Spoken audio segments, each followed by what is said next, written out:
Okay, Coach Darcy here, and this is secret strategy number 4.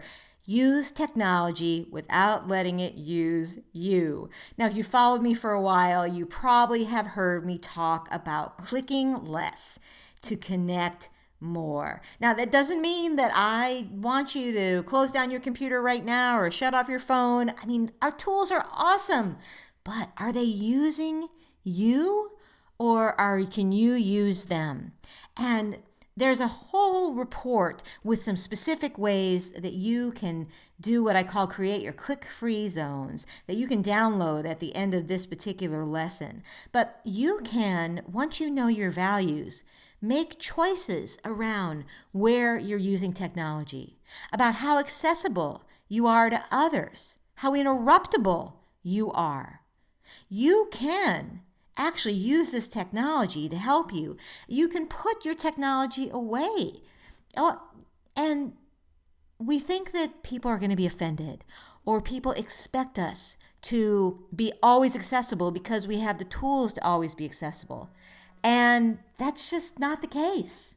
It's just not true. We can teach people how to treat us.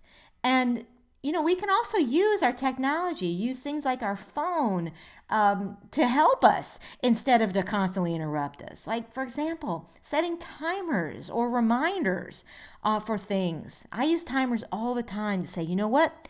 I only want to spend 20 minutes of concentrated time on this, and I just want to brain dump it out and just move it forward. Timer's great for that. Calendaring, and you know what? Even using the phone to call people in your life for an extra boost, or to just maybe give them a boost too. So, what's an action for you?